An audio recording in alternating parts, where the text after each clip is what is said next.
talempang. Jadi artinya jika retak maka retak gadingnya. Jika pecah, pecah pelupuh. Nah, jika tingkah, tingkah talempong. Nah, ungkapan ini menunjukkan bahwa adanya suatu sikap tenggang rasa, suatu sikap tenggang rasa itu saling merasakan dalam kesedihan, dalam kesusahan, dalam kegembiraan. Kita itu sama-sama merasakan. Jadi tidak terus teman kita susah kita senang, teman kita senang kita sedih. Ya itu sih nggak harus begitu, nggak boleh ya seperti itu. Nah, ungkapan ini menunjukkan hal-hal seperti itu, bahwa bagaimana kita itu hidup dalam sebuah komunitas, di mana kita menganjurkan bahwa sesuatu yang kurang baik itu belum tentu baik, sesuatu yang kurang baik belum tentu buruk, mungkin malah sebaliknya. Ungkapan ini menganjurkan agar kita semua, kalau kita mendapatkan suatu masalah, maka duduklah bersama-sama. Masalah itu dapat kita pecahkan, dan pada keadaan seperti itulah kita akan merasakan, bertenggang rasa, bersama-sama, memikirkan bagaimana saudara kita yang sedang mengalami kesedihan, kesusahan, dan kita bisa membantu mereka untuk memberikan lebih bantuan apa yang mereka perlukan. Seperti sekarang ini misalkan, kita melihat banyak sekali saudara-saudara kita yang memerlukan donor darah, kontravalen, dan memerlukan obat-obatan yang sangat dibutuhkan. Jadi tidak seharusnya kita menyembunyikan, menyimpan obat-obatan, sementara saudara-saudara kita yang lain memerlukan pada masa pandemi yang sedang berjalan pada saat ini. Dan kemudian kita lihat dalam masyarakat Maluku, kita mengenal ungkapan ke darat menjadi satu, ke laut menjadi satu pula. Nah, maknanya apa? Bahwa apa yang terkandung di dalam ungkapan ini mengandung suatu ikatan perasaan, agar masyarakat itu selalu mengedepankan persatuan, kesatuan, kepentingan, dan keselamatan bangsa negara itu menjadi yang lebih utama, di atas kepentingan kelompok, di atas kepentingan golongan.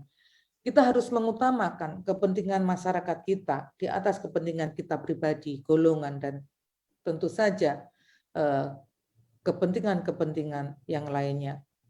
Nah, adik-adik, yang keempat, ini sila yang paling panjang ya, sila kerakyatan yang dipimpin oleh hikmat, kejaksanaan dalam pemusyawaratan perwakilan. Nah, di dalam sila keempat ini, bahwa saya akan mengambil ungkapan dari masyarakat Nusa Tenggara Timur ya. Di sana dikenal dengan ungkapan ai batu tali beta.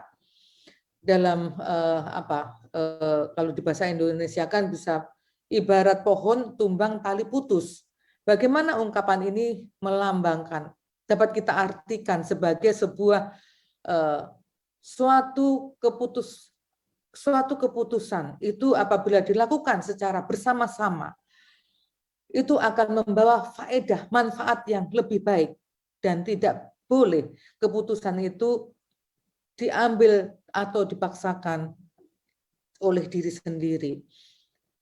Bahwa kita tidak boleh menghindari sesuatu yang harus kita mufakatkan, harus kita lakukan secara bersama-sama, tanpa melibatkan teman-teman yang lainnya. Oleh karena itu, sebenarnya kita itu, demokrasi itu sudah kita kenal sejak zaman dahulu kala. Oleh karena itu, ini nilai-nilai demokrasi yang seperti ini, nilai-nilai demokratis yang seperti ini yang harus terus-menerus kita lakukan. Yang kelima yaitu sila keadilan sosial bagi seluruh rakyat Indonesia. Bahwa di dalam masyarakat Sangir Talaut itu dikenal Malawi Isaha Ende Kang B Mahali Eteng. Artinya bahwa banyak tidak dilewati, sedikit tidak diperhatikan. Dalam ungkapan itu mengandung arti bahwa anjuran atau teladan terhadap seseorang. Apabila menjadi pemimpin atau menjadi leader, itu harus berlaku yang adil, bijaksana, dan jujur. Nah, adik-adik, banyak sekali sistem nilai budaya yang kita ambil, yang kita masukkan ke dalam ideologi bangsa kita, Pancasila. Kemudian Pancasila ini kita angkat sebagai pandangan hidup bangsa Indonesia yang menjadi tuntunan kita dalam kehidupan kita sehari-hari. Baiklah adik-adik yang saya cintai, apa yang tadi saya sampaikan bahwa negara kita diperoleh dengan tetesan darah air mata, dan tentu saja ini yang harus kita pertahankan, harus kita rawat terus-menerus. Mungkin ada baiknya juga kalau adik-adik meskipun kita ini kalau dibilang kuno juga nggak kuno ya, tapi perlu untuk mendapatkan insight dari bagaimana Soekarno-Hatta menunjukkan pergaulan mereka, beliau-beliau berdua ini ketika mereka melakukan perdebatan-perdebatan untuk membangun sebuah negara. Tetapi di dalam keseharian mereka tetap berteman. Mereka tetap memberikan sesuatu yang baik kepada masyarakatnya, kepada negaranya, kepada rakyatnya.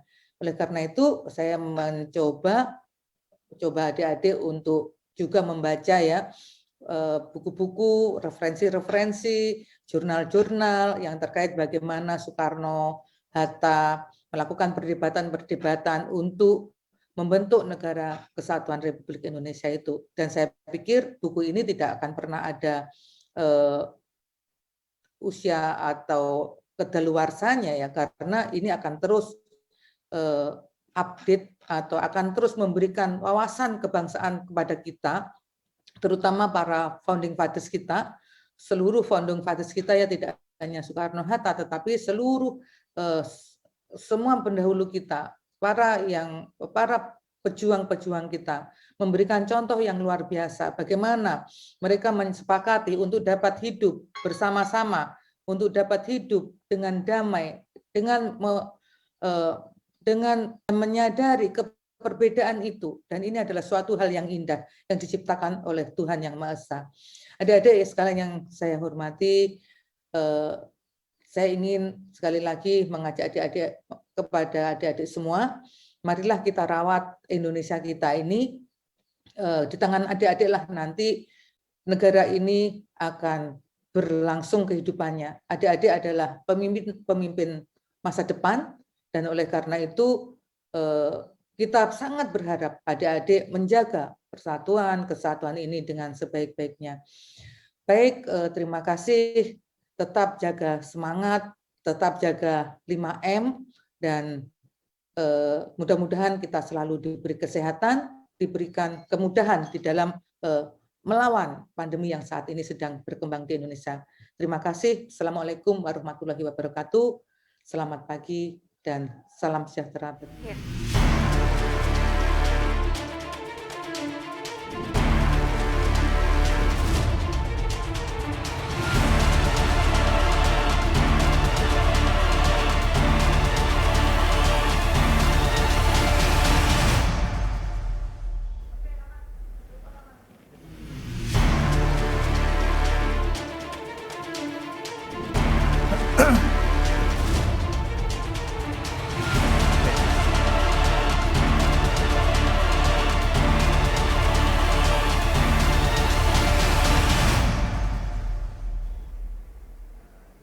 Terima kasih kita ucapkan kepada Ibu Amruwani selaku sejarawan yang telah berbagi materi bersama kita, terutama para mahasiswa baru Universitas Indonesia.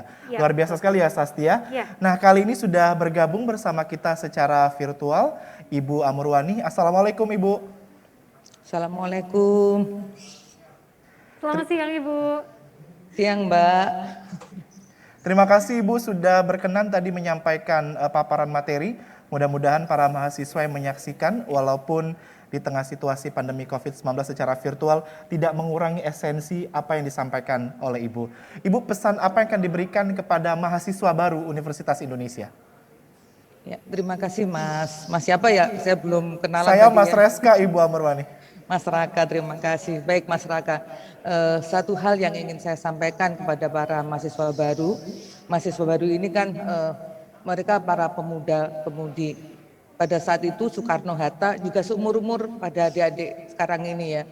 Bahkan mereka sanggup untuk memikirkan bangsa dan negaranya. Nah, satu hal yang saya ingin sampaikan bahwa akar nasionalisme kita Indonesia itu bermula dari ketika kita berhadapan kepada pluralisme yang dirasakan tidak adil dalam keberadaan kita pada saat itu.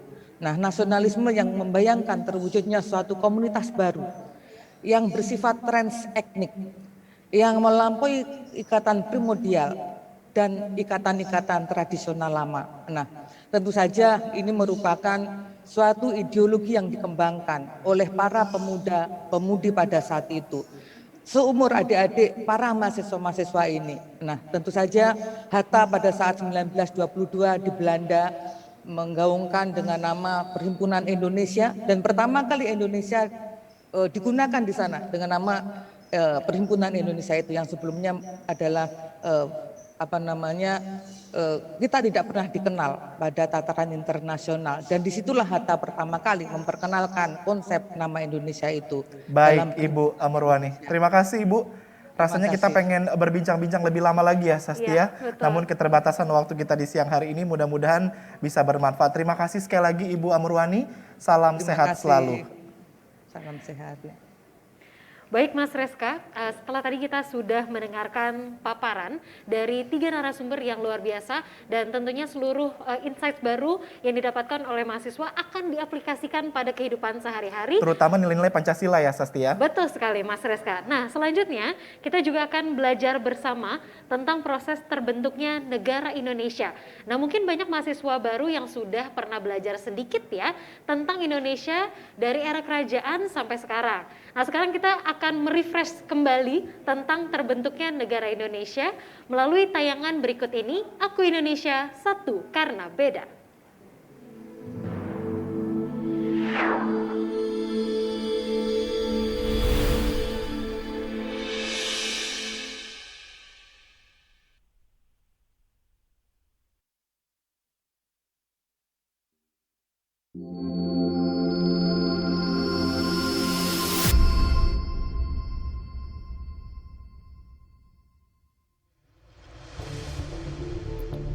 Sebagai negara, Indonesia baru berdiri pada tahun 1945, yaitu sejak diproklamirkan pada 17 Agustus. Namun, nilai-nilai kebangsaan bangsa Indonesia yang terangkum dalam Pancasila sudah tertanam jauh sebelum kemerdekaan. Seperti dikatakan Bung Karno, "Aku tidak mengatakan bahwa aku menciptakan Pancasila. Apa yang kukerjakan hanyalah menggali tradisi kami, jauh sampai ke dasarnya, dan keluarlah 5 butir mutiara yang indah." Penggalian saya tentang Pancasila sampai zaman sebelum agama Islam, saya gali sampai zaman Hindu dan Prahindu. Ribuan tahun yang lalu, bumi Nusantara telah dihuni manusia-manusia unggul yang menjadi pemicu munculnya peradaban dunia. Hal ini dibuktikan dengan jejak-jejak peradaban tertua di dunia yang ada di bumi Nusantara. Meskipun belum mengenal konsep bernegara, nenek moyang kita mampu menata kehidupan bermasyarakat yang teratur, sehingga mampu meninggalkan warisan peradaban yang megah. Selain memiliki kecerdasan rasional yang tinggi, kehidupan masyarakat Nusantara juga dilandasi spiritualitas yang kuat. Hal inilah yang menjadi ciri khas bangsa Indonesia sampai saat ini. Bangsa yang religius, bangsa yang berketuhanan. Masyarakat Nusantara sudah mengenal konsep bernegara dan wawasan kebangsaan sejak era kerajaan Hindu-Buddha. Upaya menyatukan Nusantara juga dimulai pada era ini, seperti dilakukan Kerajaan Sriwijaya dan Majapahit di masa kejayaannya. Selain spirit persatuan, budaya Nusantara juga menunjukkan nilai kesetaraan. Hal ini terlihat dalam penerimaan pemimpin perempuan dalam sistem pemerintahan. Seperti terlihat pada sosok Ratu Sima, pemimpin kerajaan Kalingga abad ke-7. Pramoda Wardani, pemimpin Wangsa Shailendra abad ke-9. Tribuana Tunggadewi, pemimpin kerajaan Majapahit pada abad ke-14 dan lain-lain. Era kerajaan dilanjutkan dengan masa penyebaran agama Islam di Nusantara. Masuknya agama Islam turut memperkuat nilai kemanusiaan dan kesetaraan yang telah terpatri dalam tradisi masyarakat Nusantara. Saat Islam masuk ke bumi Nusantara, nilai kesetaraan terhadap perempuan tetap dipertahankan. Seperti terlihat pada sosok Ratu Kalinyamat yang menjadi Adipati Jepara di era Kesultanan Demak pada abad ke-16. Sultanah Siti Nahrisyah memimpin Kesultanan Pasai pada abad ke-15. Sultanah Syafiatuddin menjadi sultan di Aceh pada abad ke-17 dan lain-lain. Di era kerajaan, masyarakat belum mengenal wawasan kebangsaan. Wawasan kebangsaan yang muncul pada saat itu masih bersifat kedaerahan, sesuai dengan kesamaan geografis dan kesukuan, atau berdasarkan kerajaan atau entitas pemerintahan lokal yang menguasai wilayah tersebut. Kesadaran kebangsaan lokal yang lebih berpijak pada kerajaan dan daerah ini berlangsung hingga masuknya kolonialisme Barat pada abad ke-16. Spirit nasionalisme yang berbasis kerajaan dan kedaerahan ini semakin kuat karena sikap eksploitatif pemerintah kolonial terhadap masyarakat Nusantara. Spirit kebangsaan baru tumbuh ketika muncul konsep negara bangsa di Eropa abad 18. Hal ini memancing imajinasi tentang negara di kalangan kaum terpelajar Nusantara, sehingga menumbuhkan semangat membentuk negara bangsa yang merdeka. Semangat membentuk negara bangsa yang merdeka ini ditangkap oleh para ulama Nusantara.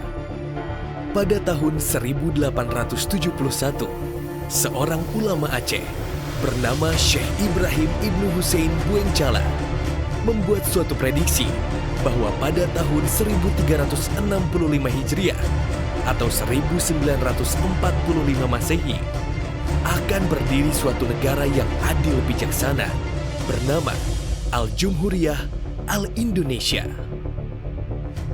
Istilah Indonesia baru dikenal pada tahun 1847, digunakan para peneliti Eropa untuk mengidentifikasi penduduk Kepulauan Nusantara yang tergabung dalam koloni Hindia Belanda. Yang menarik, pernyataan ulama Aceh tersebut telah menggunakan Indonesia sebagai nama negara dan Al-Jumhuriyah atau Republik sebagai bentuk negara, bukan mamlakah atau kerajaan, sultaniyah atau kesultanan, ataupun khilafah. Semangat untuk lepas dari kolonialisme dan imperialisme menjadi titik pijak bangkitnya kesadaran nasionalisme. Para aktivis gerakan kebangsaan mulai menggunakan kata Indonesia sebagai identitas nasional yang dapat menumbuhkan rasa nasionalisme di antara penduduk Nusantara. Melalui Sumpah Pemuda, kata Indonesia dijadikan sebagai identitas kebangsaan yang diakui oleh setiap suku bangsa dan organisasi-organisasi pergerakan yang ada.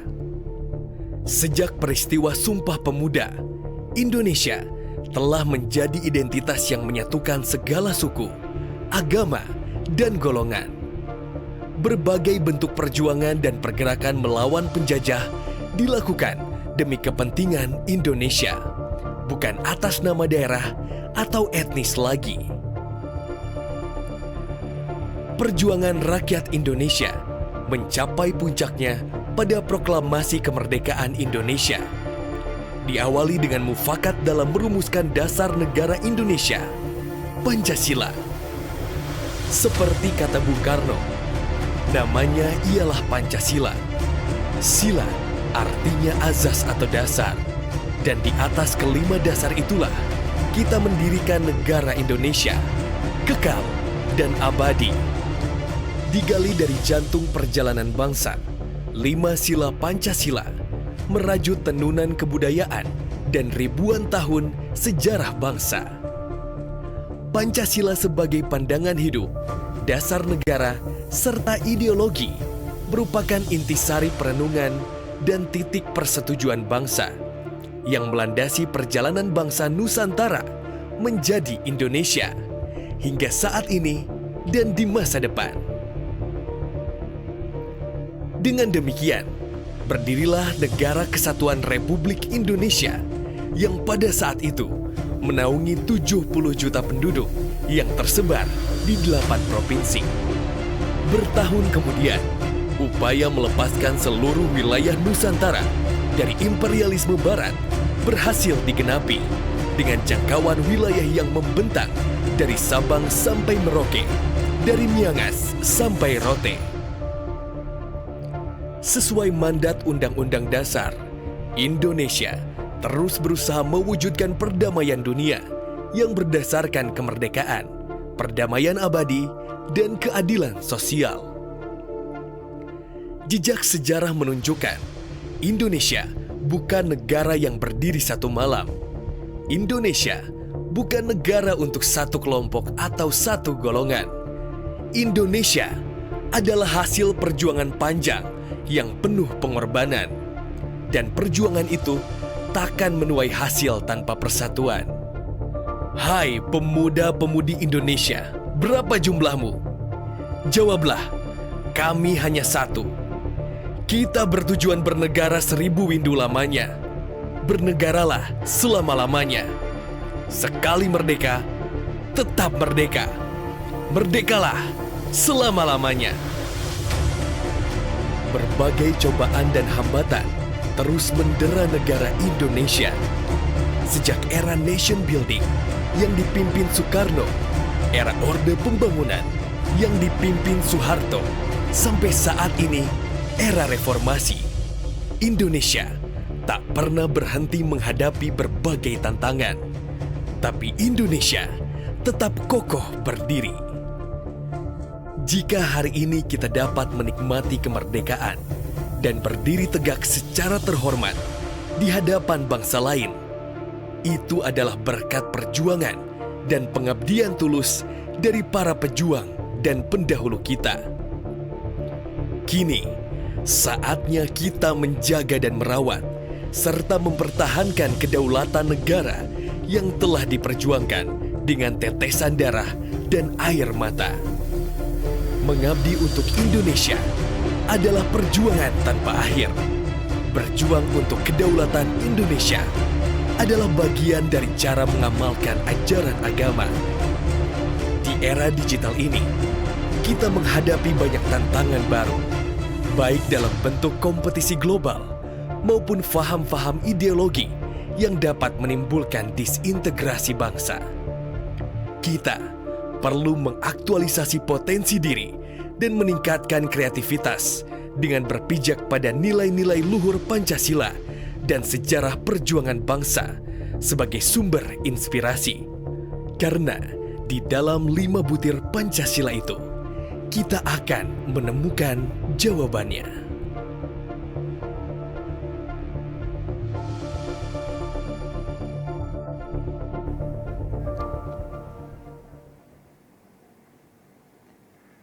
Sasti dan juga para mahasiswa baru Universitas Indonesia, baru saja tadi kita saksikan bersama penayangan video Aku Indonesia satu karena beda. Dan ini seirama dengan tema besar kita dalam Kamaba UI di tahun 2021. Sasti dan juga para mahasiswa baru, kini saatnya kita akan mengikuti bersama, yakni kuliah umum berikutnya. Kita akan menambah ilmu lagi terkait dengan topik kita kali ini. Kami persilakan kepada yang terhormat Bapak Profesor Agus Aris Munandar, Guru Besar Tetap Fakultas Ilmu Budaya Universitas Indonesia. Assalamualaikum warahmatullahi wabarakatuh. Saya akan menyampaikan materi tentang proses terjadinya Indonesia. Ternyata proses terjadinya Indonesia itu cukup panjang. Saya mengambil judul Memahami Proses Menjadi Indonesia. Jadi, Indonesia yang kita miliki dewasa ini tidak menjelma tiba-tiba. Bukan turun seketika dari angkasa, lalu menjadi Indonesia.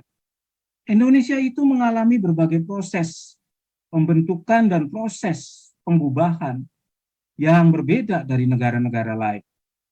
Mengubah Indonesia adalah mengubah aspek-aspek yang cukup banyak, misalnya kebudayaan, politik pemerintahan, interaksi dengan bangsa lain, ekonomi, seni, dan sebagainya.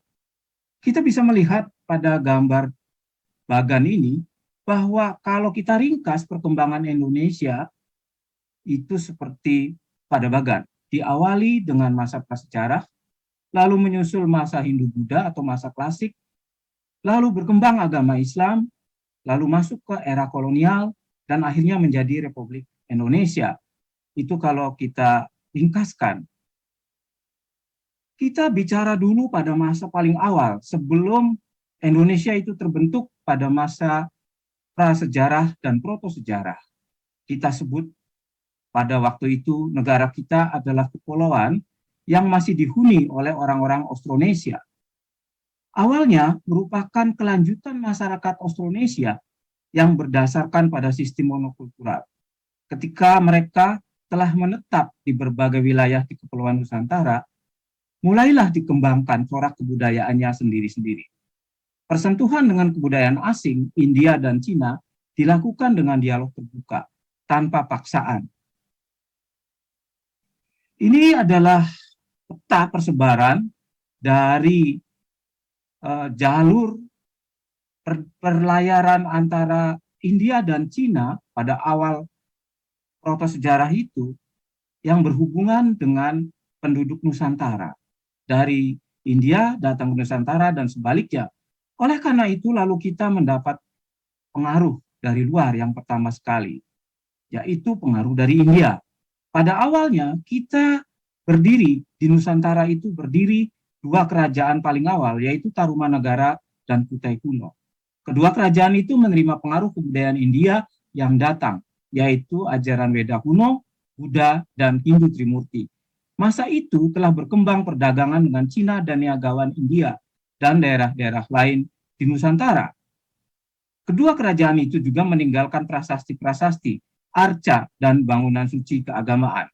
Misalnya prasasti Yupa yang bisa kita lihat ini, lalu ada arca Buddha Sempaga yang ditemukan di Sulawesi Barat, menunjukkan bahwa jalur pelayaran masa itu sudah melampaui Indonesia Barat sampai ke wilayah Indonesia Tengah dan Timur. Lalu ada Candi Blandongan, itu peninggalan Tarumanagara yang ada di Rengas Dengklok, Karawang.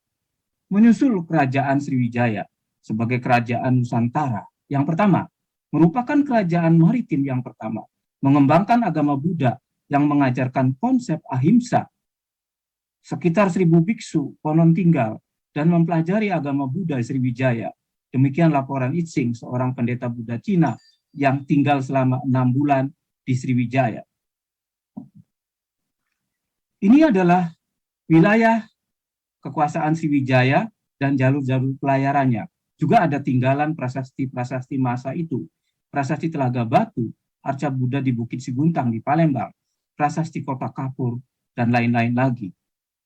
Menyusul pada abad 8-10 Mataram kuno yang mengembangkan agama Hindu-Buddha dengan meninggalkan banyak candi besar kecil, menghasilkan bentuk seni rupa yang penuh estetik, relief, arca-arca, ornamen yang anggun, dan merupakan puncak kesenian Hindu-Buddha di Asia Tenggara. mengadakan hubungan baik dengan daerah-daerah Nusantara, Semenanjung Malayu, Champa, Khmer, serta hubungan perniagaan dengan India dan Cina. Pada relief di Candi Borobudur, kita bisa melihat perahu-perahu besar, perahu-perahu layar Mataram kuno yang dipahatkan dengan detail. Dan pada relief di candi yang sama, kita bisa melihat kehidupan masyarakat masa Mataram kuno, adanya perawatan orang sakit, pelayanan kepada bangsawan, dan sebagainya. Lalu di Jawa juga, sesudah Mataram, berkembang kerajaan Kadiri. Pada abad 11-12, dari data prasastinya kita bisa melihat bahwa kerajaan Kadiri itu mengadakan hubungan-hubungan juga dengan berbagai macam etnik di Nusantara, Cina, dan lain-lain. Menyusul kerajaan Singosari abad 13. Kerajaan ini telah berhasil menggabungkan dua agama besar, yaitu agama Hindu Saiwa dan Buddha, yang di tanah asalnya di India, kedua agama itu berkonflik dan bersaing. Tetapi di tanah Jawa, di masa Singosari, ya, kedua agama itu bergabung jadi satu. Pranata agama Hindu dan pranata agama Buddha memang masing-masing masih ada, tetapi kedua hakikatnya bersatu menjadi Siwa Buddha Tattwa. Dan inilah bangunan-bangunan candi yang menggabungkan dua nafas agama, baik agama Hindu dan agama Buddha. Sesuatu hal yang langka di India, tetapi di Jawa terjadi. Dua agama itu bergabung dalam bangunan-bangunan candi yang sama. Satu bangunan dengan dua agama. Sampailah kita, Nusantara itu pada kerajaan Hindu-Buddha yang terbesar, Kerajaan Majapahit. Merupakan kerajaan Nusantara yang kedua sesudah Sriwijaya. Majapahit mempersatukan dan melindungi Nusantara. Pada peta itu kita bisa melihat wilayah yang mengenal dan mengakui Majapahit dari Urian negara kita, negara Kertagama, suatu kitab yang disusun oleh Empu Prapanca dan selesai diubah 1365, menceritakan tentang pengaruh Majapahit yang dikenal hingga seluruh Nusantara, Asia Tenggara, Filipina, dan lain-lain. Jadi Majapahit itu sungguh berjaya pada masanya. Pada gambar ini kita bisa melihat ilustrasi dari keraton Hayam Wuruk atau Raja Sanagara di Majapahit berdasarkan uraian dari kitab Nagara Kertagama. Keratonnya terbagi 3, ada beberapa bangunan, dan di depannya ada tanah lapang, dan seterusnya. Masa Majapahit juga meninggalkan banyak sisa kemegahannya. Nah, ini beberapa candi yang berasal dari masa Majapahit dan menunjukkan bahwa Majapahit itu memang maju di bidang keagamaan, arsitektur, seni rupa, dan lain-lain, dan juga diakui di seluruh Nusantara dan Asia Tenggara. Kita pindah ke Malayu. Di Sumatera Barat berkembang kerajaan Malayu Pagaruyuh. Rajanya yang terkenal adalah Aditya Warma. Raja ini masih berkerabat dengan raja-raja Majapahit. Dan pada abad ke-14, Malayu, Sumatera Barat itu raja-rajanya memeluk agama Buddha. Tantrayana, sama juga yang dikenal di Majapahit. Salah satu arca besar yang menggambarkan Aditya Warma ditemukan di daerah Padang Roco di Sungai Langsat, Sumatera Barat, sekarang disimpan di Museum Nasional di Jakarta. Dan banyak prasasti juga yang dihubungkan dengan tokoh Aditya Warman tersebut. Bali kuno. Bali kuno juga mempunyai banyak kerajaan. Sesudah kerajaan Singamandala di pedalaman Pulau Dewata berkembang, abad 18-13, rajanya yang terkenal dari Singamandala antara lain adalah Darmodayana Warmadewa atau Raja Udayana. Pada abad 14-15, Bali menjadi bagian dari kemegahan Majapahit. Pada awal abad ke-16, Bali kemudian terbagi menjadi beberapa wilayah kerajaan, antara lain Singaraja, Mengwi, Gianyar, dan Plungkung, sampai kemudian pengaruh Belanda datang ke Bali di awal abad 20. Ini adalah beberapa monumen arkeologis peninggalan kuno dari kejayaan masa Hindu-Buddha di Bali. Ada Gua Gajah, ada Candi Tampak Siring, ada Pura Yahkulu, dan sebagainya. Jadi saudara-saudara, masa klasik atau masa Hindu-Buddha Indonesia itu mengajarkan pencapaian peradaban pertama yang akan diteruskan hingga sekarang, antara lain menghasilkan dokumen tertulis, prasasti, dan sejumlah karya sastra. Sebelumnya kita tidak mengenal tulisan, karena masa prasejarah, protosejarah. Jadi tulisan pertama yang kita kenal berasal dari India, yaitu aksara Pallawa. Nanti menyusul aksara Arab dan menyusul aksara Latin. Nah, aksara pertama yang membuat nenek moyang kita bisa melakukan dokumentasi tertulis adalah aksara Pallawa, yang kemudian menurunkan bentuknya menjadi aksara Jawa kuno, Bali kuno, Lampung, Bugis, Makassar, Batak, dan sebagainya. Itu adalah turunan dari aksara pertama. Kedua, yang diajarkan dari masa klasik adalah sistem bernegara, membentuk kerajaan-kerajaan pertama yang semula tidak dikenal. Sistem kerajaan itu lalu dikenal.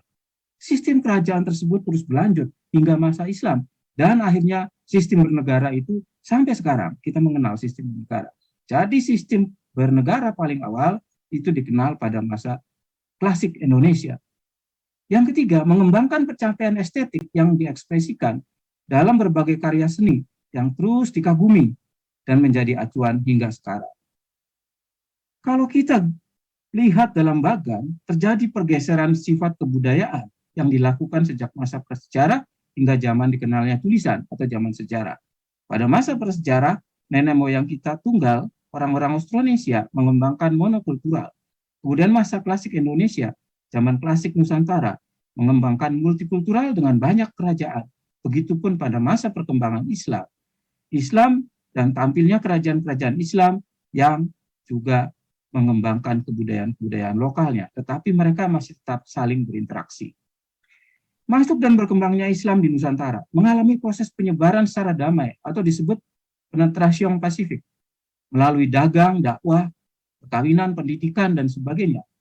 Agama Islam akan beradaptasi dengan kebudayaan pra-Islam yang berkembang pada masa sebelumnya.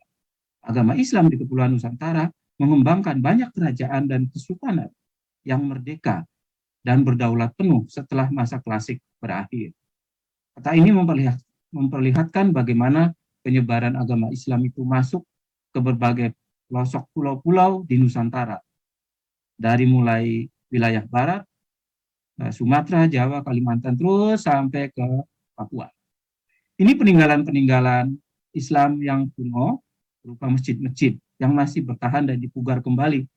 Akhirnya bisa kita lihat sampai sekarang, yaitu masjid di Pulau Penyengat di Riau, Masjid Indrapuri di Aceh Besar, dan satu masjid penting di Pulau Ambon adalah Masjid kuno Wapauwe yang katanya dibangun pada abad 15.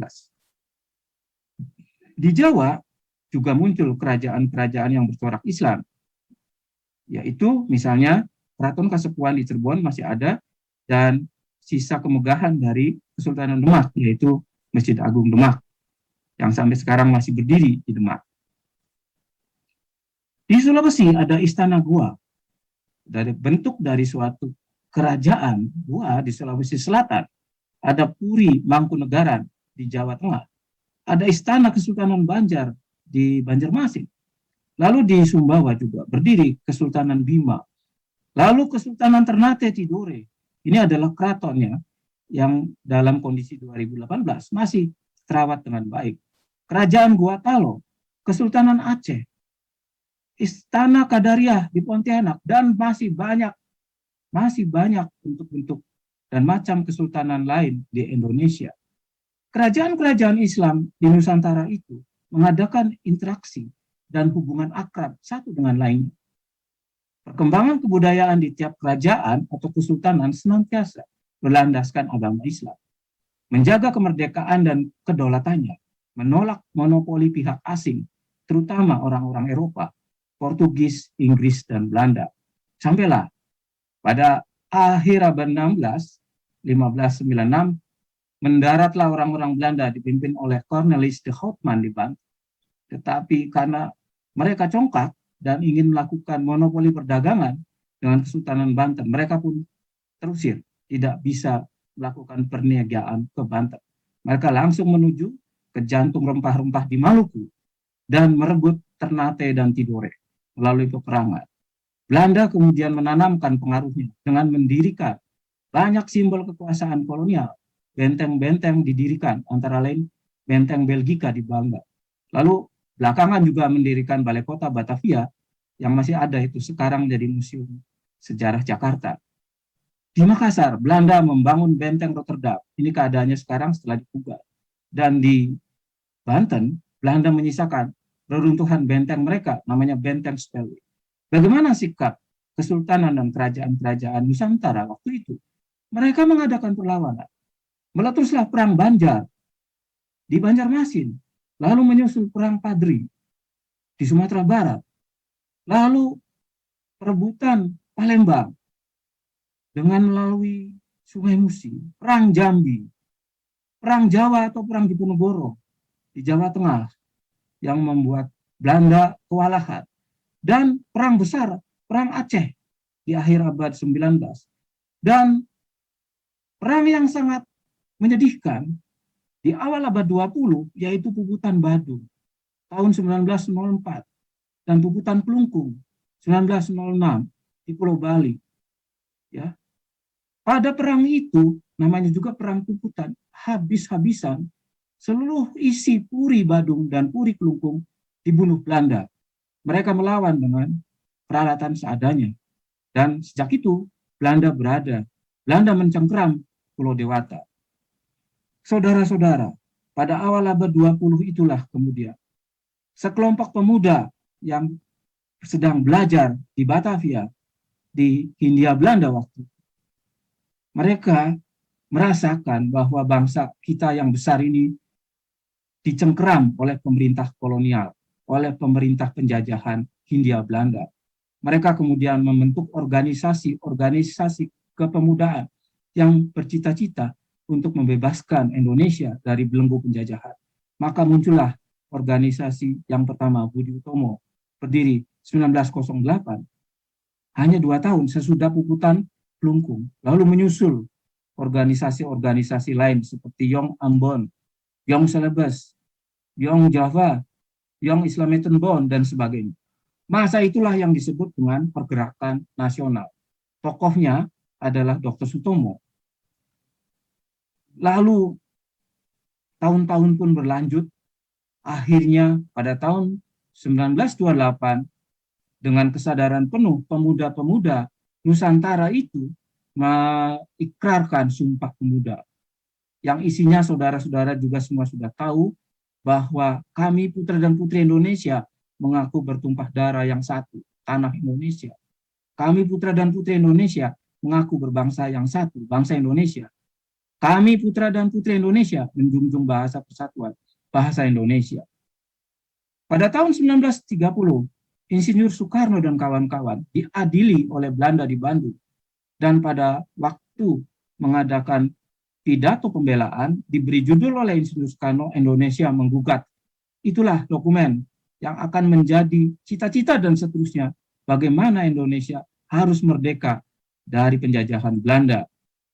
Bung Karno pun dan teman-temannya dihukum, diasingkan di beberapa tempat, antara lain di Bancai, di ND, kemudian di Bangka, di Bengkulu, dan banyak tempat lain. Sampailah tahun 1942, Jepang pun datang dalam rangka Perang Dunia Kedua. Jepang merebut Hindia Belanda tahun 1942. Kekuasaan kolonial Belanda di Nusantara berakhir sebenarnya untuk selama-lamanya. Dan pada tahun 1945, di akhir kekalahan Jepang itu, Soekarno dan Hatta sebagai Dewi Tunggal memproklamasikan kemerdekaan Republik Indonesia tanggal 17 Agustus 1945. Tetapi Belanda tidak puas dengan kemerdekaan Indonesia. Mereka ingin kembali menjajah Indonesia dan mengadakan agresi militer yang dilaksanakan pada tahun 1947-1948. Banyak kisah penderitaan dan kepahlawanan pada masa-masa itu. Akhirnya pada tahun 1949 diadakan konferensi Meja Bundar. Pada tahun itu pengakuan kedaulatan kerajaan Belanda diberikan kepada Republik Indonesia. Dan Indonesia pun dengan susah payah dan dengan penuh perjuangan dan semangat yang menggelora berhasil merdeka.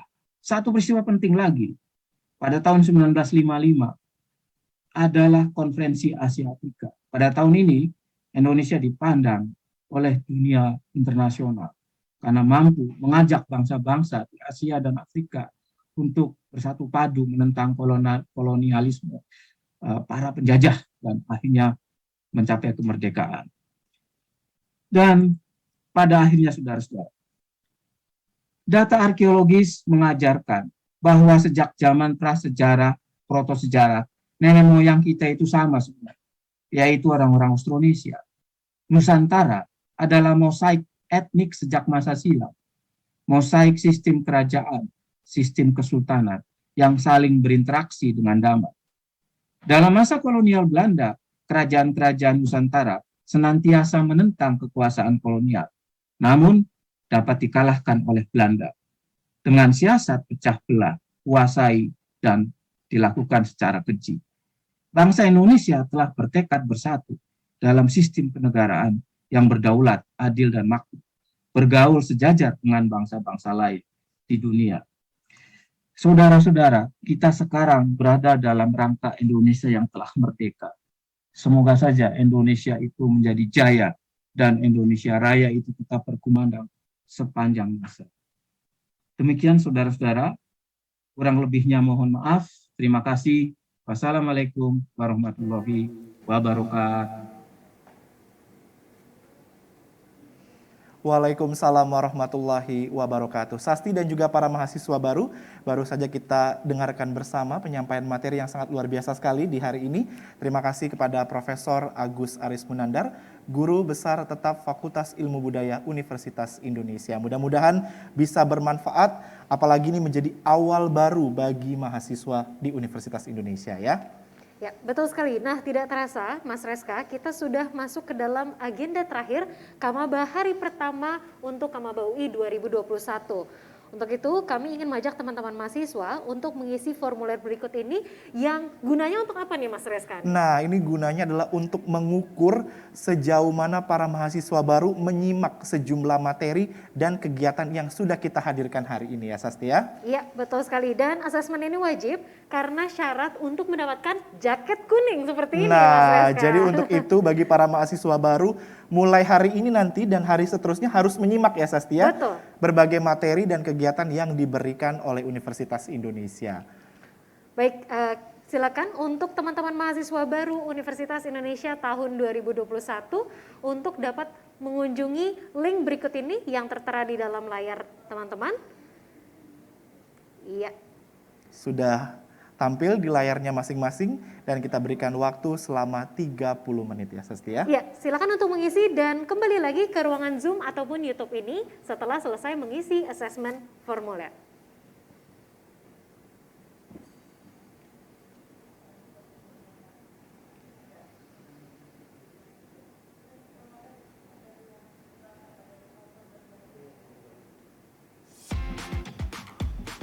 Bermimpi memiliki uang 1 miliar di masa pensiunmu, sekaligus memberikan sumbangsi untuk alma mater. Yuk, mulai berinvestasi di reksadana aja. Produk reksadana yang cocok untuk kamu adalah reksadana BNI AM Makara Investasi.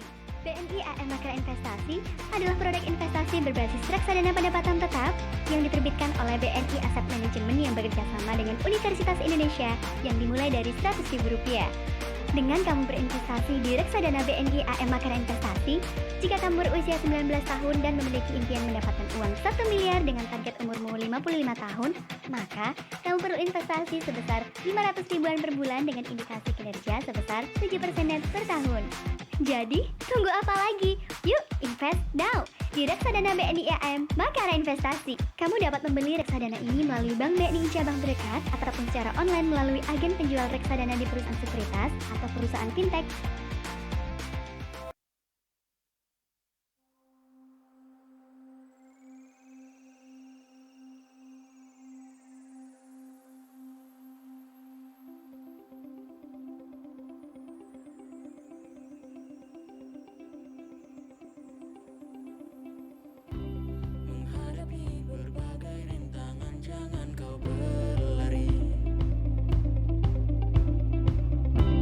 Melewati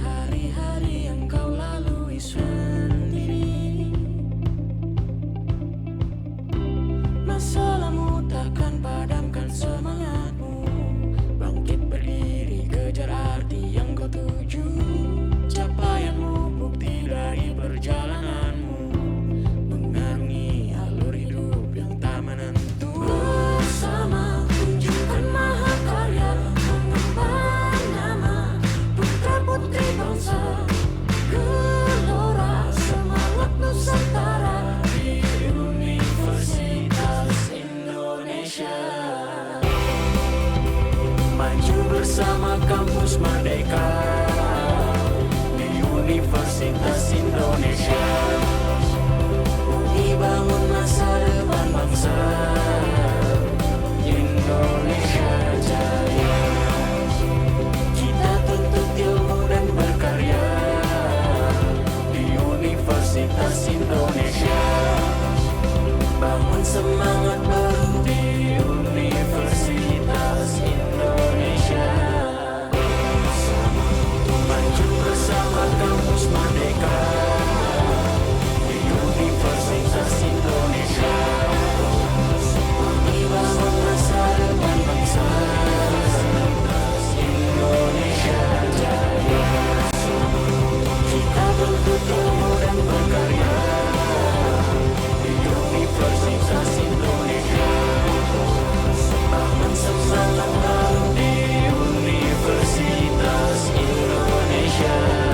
Bersama tunjukkan mahakarya, mengembang nama putra-putri bangsa. Gelora semangat Nusantara di Universitas Indonesia. Bersama tunjukkan mahakarya, mengembang nama putra-putri bangsa. Gelora semangat Nusantara di Universitas Indonesia. Bersama tunjukkan mahakarya, mengembang nama putra-putri bangsa. Gelora semangat Nusantara di Universitas Indonesia.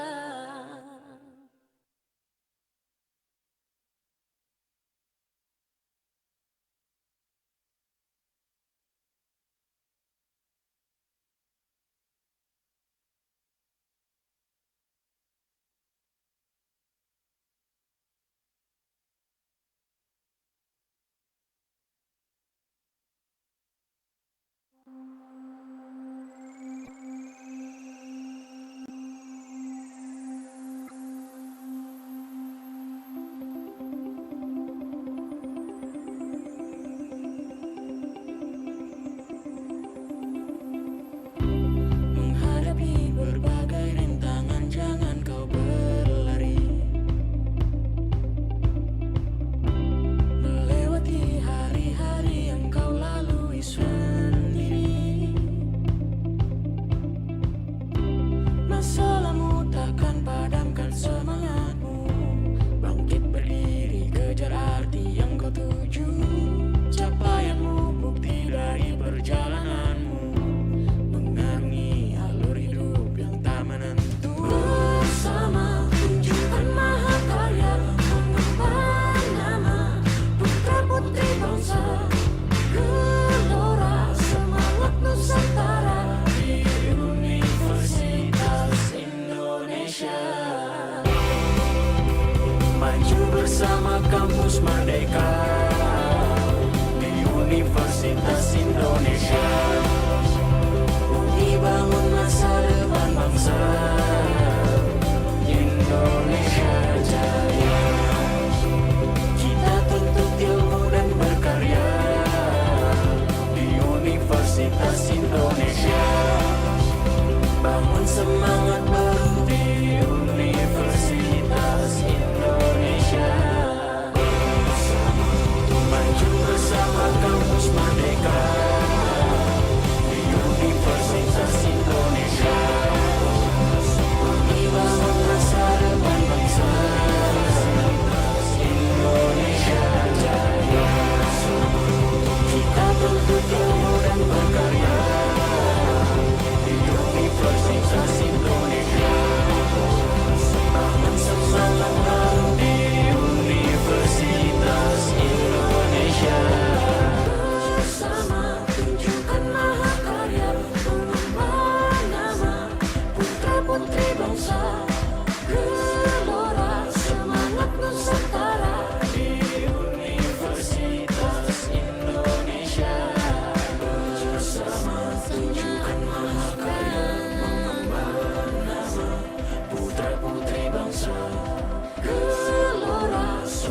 Nusantara di Universitas Indonesia.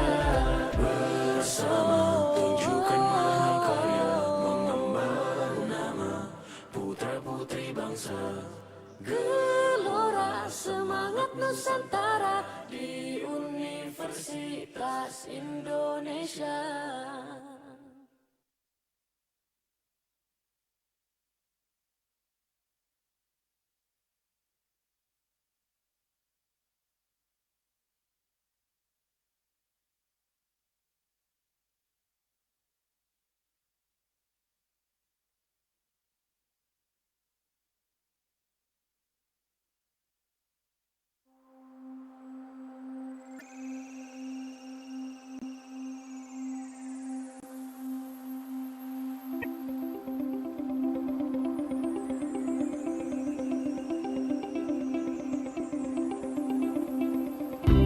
Menghadapi berbagai rintangan, jangan kau berlari.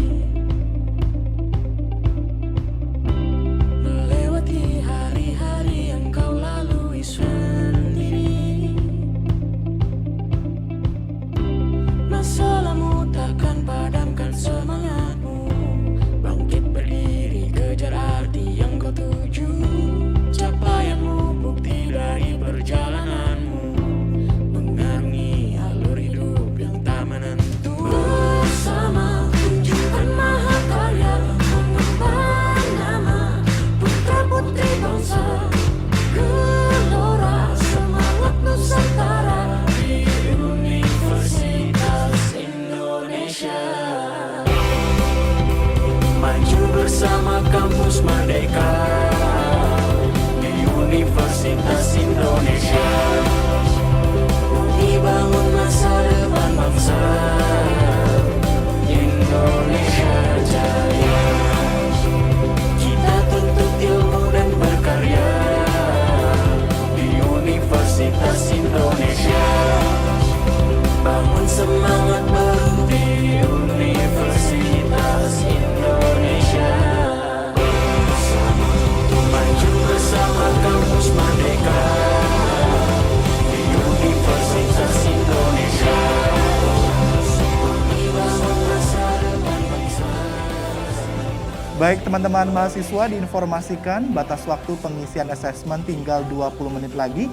Kami persilakan bagi mahasiswa yang belum mengisi asesmen segera mengklik link yang sudah tertera di layar Anda. Universitas Indonesia. Bersama tunjukkan mahakarya, mengemban nama putra-putri bangsa. Gelora semangat Nusantara di Universitas Indonesia. Bersama tunjukkan mahakarya, mengemban nama putra-putri bangsa. Gelora semangat Nusantara di Universitas Indonesia. Bersama tunjukkan mahakarya, mengemban. Bermimpi memiliki uang 1 miliar di masa pensiunmu, sekaligus memberikan sumbangsi untuk alma mater. Yuk, mulai berinvestasi di Reksadana aja. Produk reksadana yang cocok untuk kamu adalah Reksadana BNI AM Makara Investasi. BNI AM Makara Investasi adalah produk investasi berbasis reksadana pendapatan tetap yang diterbitkan oleh BNI Asset Management yang bekerjasama dengan Universitas Indonesia yang dimulai dari Rp100.000. Dengan kamu berinvestasi di reksadana BNI AM Makara Investasi, jika kamu berusia 19 tahun dan memiliki impian mendapatkan uang 1 miliar dengan target umurmu 55 tahun, maka kamu perlu investasi sebesar 500 ribuan per bulan dengan indikasi kinerja sebesar 7% net per tahun. Jadi, tunggu apa lagi? Yuk, invest now di reksadana BNI AM Makara Investasi. Kamu dapat membeli reksadana ini melalui Bank BNI cabang terdekat ataupun secara online melalui agen penjual reksadana di perusahaan sekuritas atau perusahaan fintech